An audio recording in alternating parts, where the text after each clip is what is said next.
Trump rightly shut down taxpayer funding to a lab in China that may well be responsible for helping start a pandemic that killed over 3 million people. And Trump is the one politicizing science, according to 81 Nobel laureates in 60 minutes. So what are we to take from all this? The biggest takeaway is that our media is the fourth estate, maybe even the fifth column. It's one thing when the government lies, when health agencies lie, when officials like Dr. Fauci lie repeatedly. We know government and powerful people with agendas lie.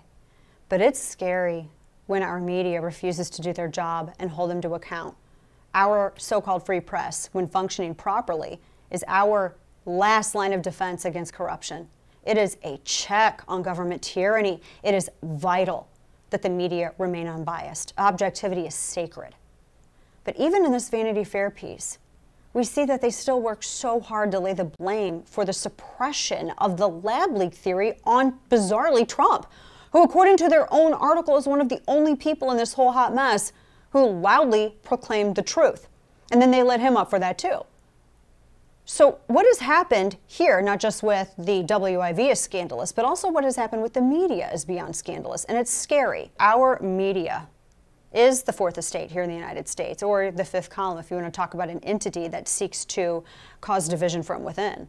The Vanity Fair article is exposing not only the total corruption of our government, health agencies, and members of our State Department, it's also a real-time demonstration of our media continuing to spin the narrative around the Wuhan virus's origins in order to promote more lies.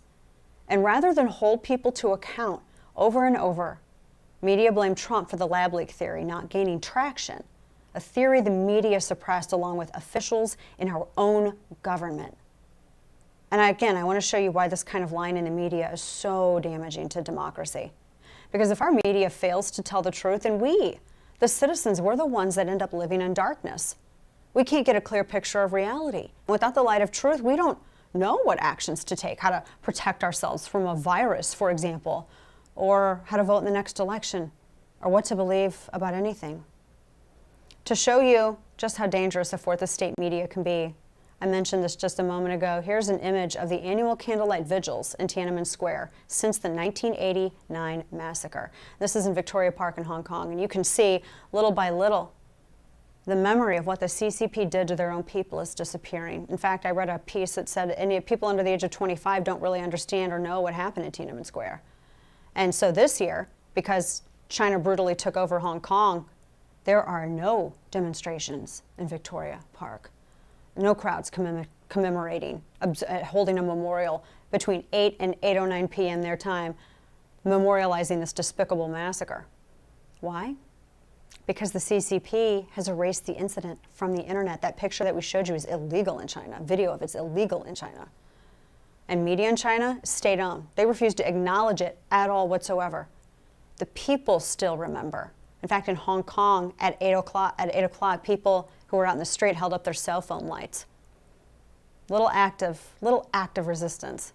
But each year, that commemoration of the mass murder of thousands of innocent Chinese citizens by their own government is waning. Memories fade away.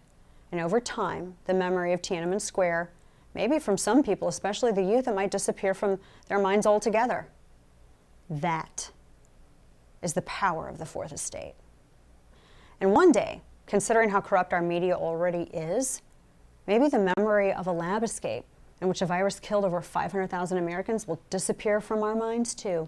Memory hold by our growing fourth estate, a state-owned media, it seems at this point, at least in spirit, that increasingly seems to be in bed with U.S. government officials who carry water for the same CCP that memory hold Tiananmen Square. Folks need to wake up. That's the real woke that needs to happen. Otherwise, that same tyranny is coming to America, and there won't be a headline about it.